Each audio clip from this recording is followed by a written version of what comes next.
130,000 Iraqi troops stormed the capital city of Kuwait, installing a puppet government in the economically strong country. The United States condemned the attack and demanded Iraq withdraw troops from Kuwait immediately and restore the Kuwaiti government. A line has been drawn in the sand. The United States has taken a firm position. Fact is that Saddam Hussein has continued his buildup in Kuwait. He's got over 400,000 men now in Kuwait or southern Iraq. Gives no indication of being willing to withdraw from Kuwait, and we think it's necessary to make certain that we've got the forces over there to deal with any contingency. أمريكا معتمدة على سلاح الطيران. The United States relies on the Air Force. سلاح الطيران لم يحسم معركة في كل تاريخ الحروب. And the Air Force has never been the decisive factor in a battle in the history of wars. That area is as flat as a pancake, nothing out there. You cannot move without air superiority across that ground. I left them building bunkers along the seacoast and around our embassy. I saw no indication that they planned to leave.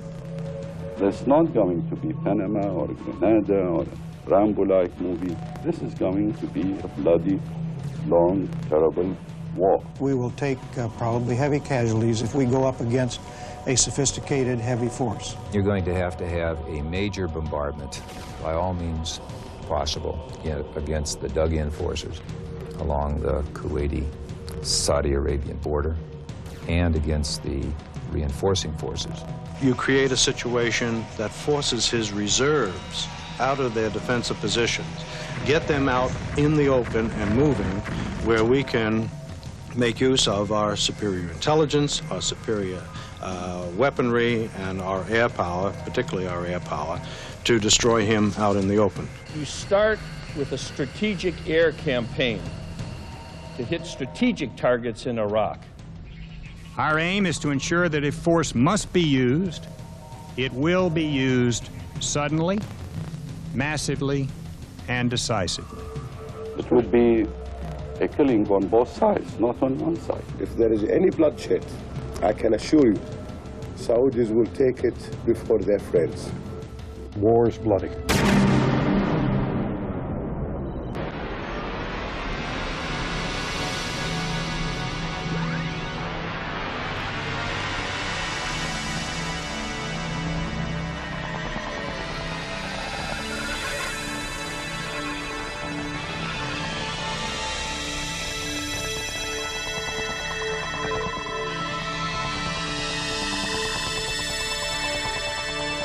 We're going now to Saudi Arabia and Charles Jaco. Charles, are you still hearing me? Charles Jaco is just... the air raid sirens are just now going off here near these U.S. bases in Saudi Arabia. We've sent the entire camera crews inside right now. We're all preparing to put on our gas masks, as we've been told.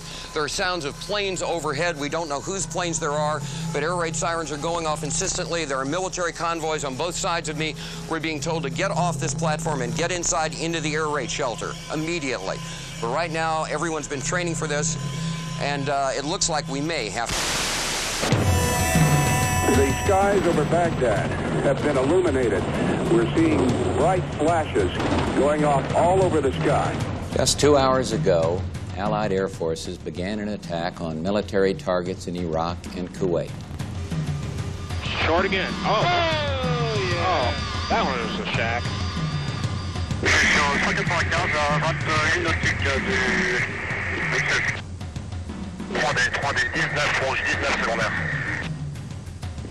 Bravo, Victor. Bravo, Victor.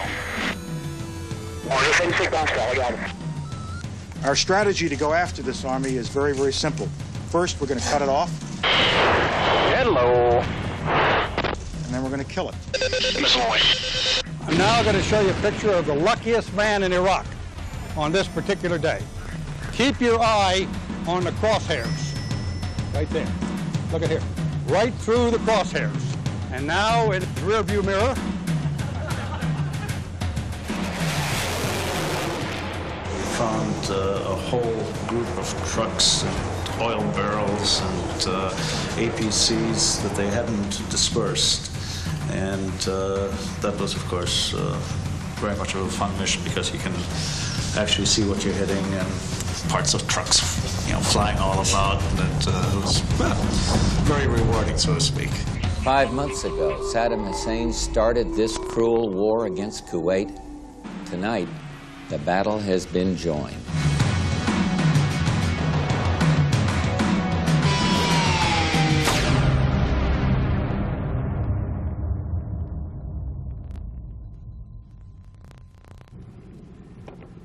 Operation Desert Storm.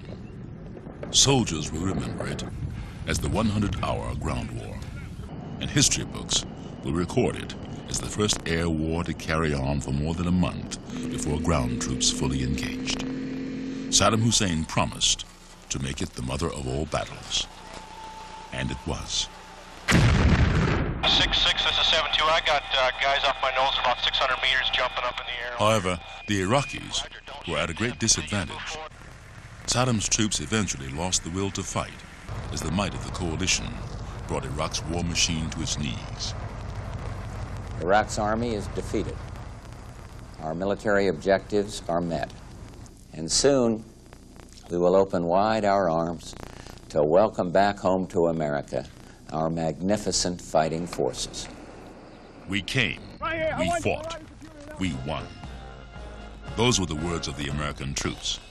But there was a decisive battle fought weeks before the ground offensive, which foreshadowed the outcome of the final battle. It was known as the Battle of Khafji.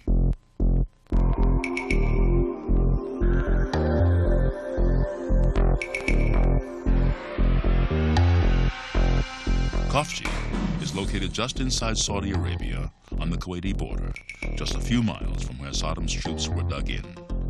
The Iraqis saw the capture of that border town as an easy victory, and perhaps a way to force that mother of all battles. On January 29, 1991, they moved in. An unmanned Marine reconnaissance aircraft recorded the event. J-Stars also detected the invasion. This modified Boeing 707 aircraft is equipped with a synthetic aperture radar.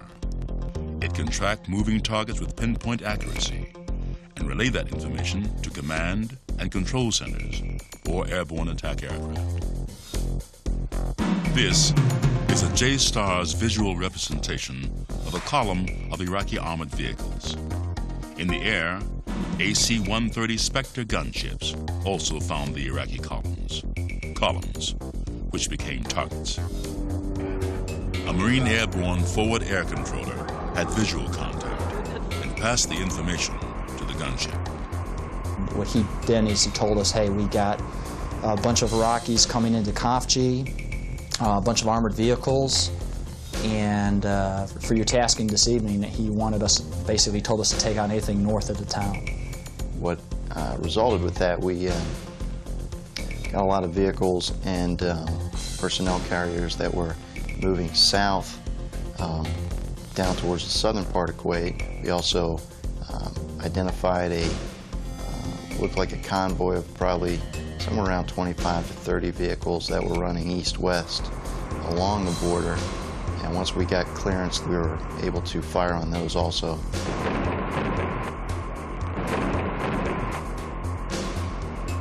Yeah, we stopped them, the ones that were still out on the road. Now, the ones that were in the town by then, we didn't see them, but we caught everything that was on the road and we destroyed everything we saw.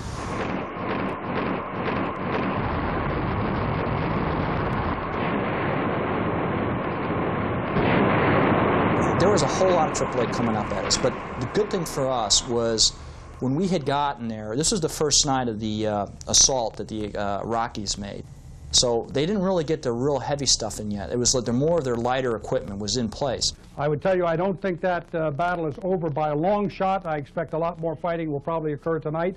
And I would tell you that, you know, obviously we've been talking and we're ready for whatever comes in there. By morning, Saddam's 5th Mechanized Division was dug in. The town belonged to the Iraqis, and Marine artillery moved into position. They pounded the Iraqis. Batter, stand by! Fire!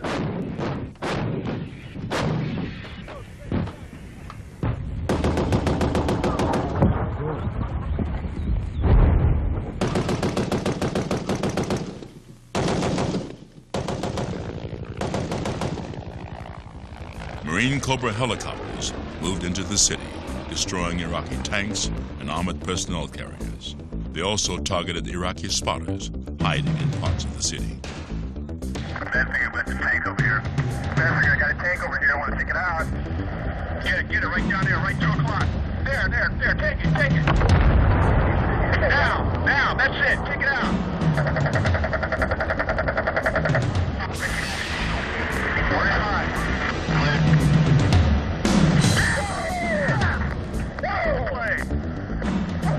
And you can't just look at Khafji and say that's the only part of the battle, because once you start the contact there and you make the engagement, then you have to assume that there's going to be follow-on forces coming down to take advantage of any breakthrough that they might have had. And so you look back up the road, and there were lots of units moving, and there were tanks and APCs moving. And by their travel, you could say that they were going to come to the Battle of Khafji. So then we put air power on those moving units, and they became targets, and that was just part of the battlefield interdiction. In the north, coalition observers saw more Iraqi tanks and armored personnel carriers heading south to assist the Iraqis already in the town. However, coalition forces had air supremacy. Marine Corps officer Jim Brayton, attached to the Saudi troops in the area, coordinated the air support around Khafji. We had an OV-10, like I told you. They acted as our eyes most of the time. As he went across the border and said he had a tank column that was moving to the south towards the city. Said, okay, talk to the F-18s and send them after it. And he sent basically 18 F-18s. The first section took out the lead tanks. The second section took out the back tanks. As soon as they got hit, they stopped moving. And most of the people were jumping out of the tanks and leaving them. Somewhere in the vicinity of 700 to 750 enemy troops in there, and with the possibility that they're reinforcing through the back door, but bringing more troops down from Kuwait. But at this particular point, we're very successful in stopping that, primarily with airstrikes and with artillery, but for the most part, airstrikes. The Hornets destroyed their targets, as did the A-10 Warthog.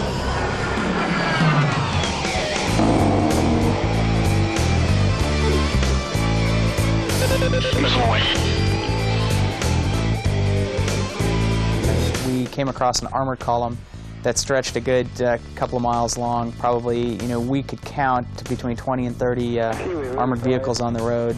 Okay, I have vehicles look like they're on the road. They're on the road. That's affirmed. Whole bunch of vehicles. I'm setting up for bombs. Copy, you're going to get one pass at it. Copy that. Good secondary on that. Got Iraqis running away. That night when we left, and it's a sight I'll remember for forever, there was at least a couple of miles of road on fire, essentially, with vehicle hulks. And a vehicle burning at night really, has an image that you'll never forget.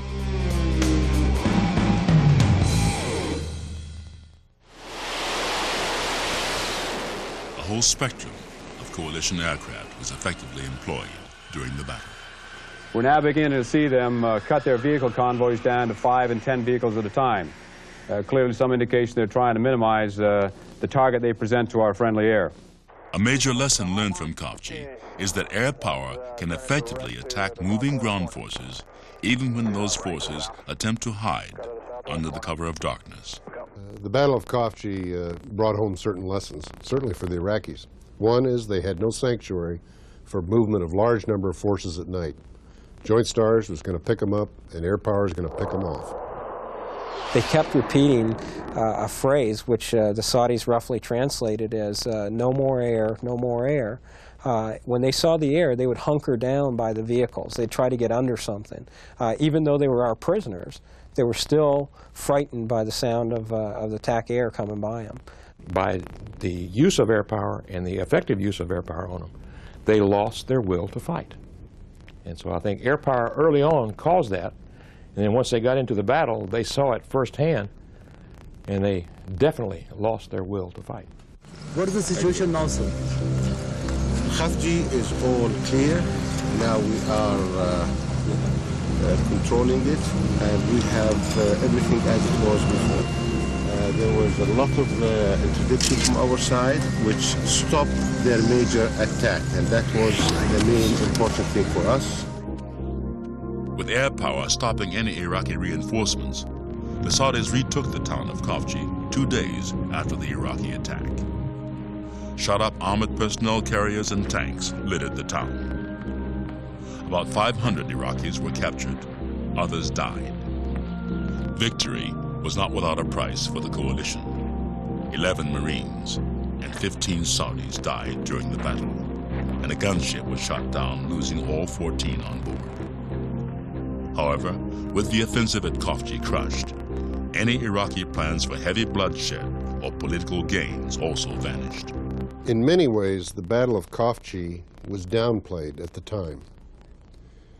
First of all, we didn't really understand what the objectives of the Iraqi army were. Second of all, so few Iraqis made it across the border that it appeared to be some sort of a minor action. And then finally, we were so engrossed in the oncoming offense in the western area, the so-called Hail Mary operation, that we didn't have time to look at it. We didn't have time to see it for what it really was. After the war, and you had time and you saw the condition of the Iraqi army that surrendered to our oncoming forces when we did cross the border, you began to realize that the Battle of Khafji was a very critical battle, because it's the one where the Iraqis were attempting to seize the initiative. It's the one where they were attempting to turn around this sort of death spiral their army was caught up with as it was locked in place in the desert and pounded from the air. The Iraqis were doomed to endure the continuing air campaign until the time of the coalition's choosing for any ground combat. Throughout Desert Storm, and particularly in this one very tenuous battle, the Iraqis were denied use of the air where we had complete control of the air. I think the outcome speaks for itself. If you don't control the air, you better not go to war. In retrospect, the Battle of Khafji is a tremendous victory for the Saudi army.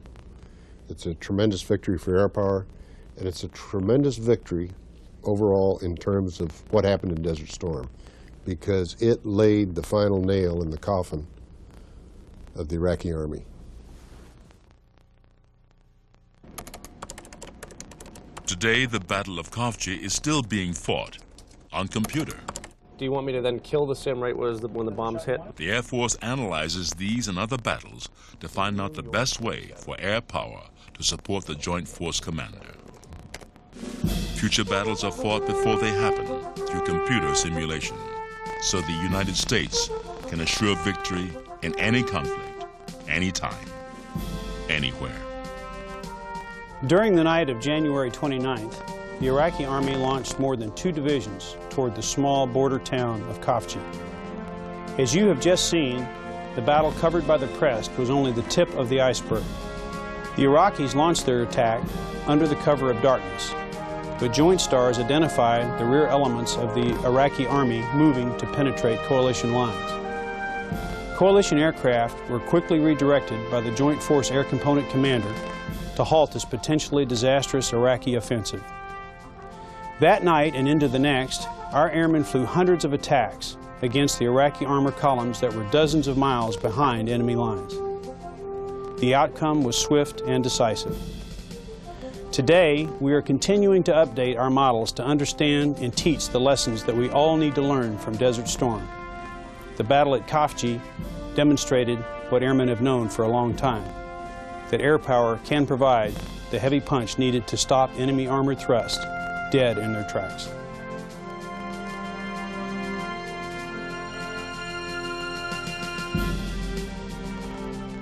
You have just witnessed a case study on the power of modern air and space forces. The Battle of Khafji was an enormous defeat for the Iraqi army, but one that took place far from the coalition soldiers fighting on the ground. To many of you, especially our veterans of past wars, The ability of air power to decisively halt armor and infantry is a story you have not heard before. It may be hard for many to believe that airmen and their weapons have come so far, but I assure you, we have. And the Battle of Khafji is not just an Air Force story. It demonstrated the capabilities possessed by the air arms of all the services. Air and space power today and in the future provides the ability to destroy armies and promise to keep our armed forces predominant in the 21st century. Desert Storm demonstrated the true strength of joint operations. Not the notion that each service must participate in equal parts in every operation in every war, but that we use the proper tools at the proper time. In Desert Storm, a critical tool was certainly air power.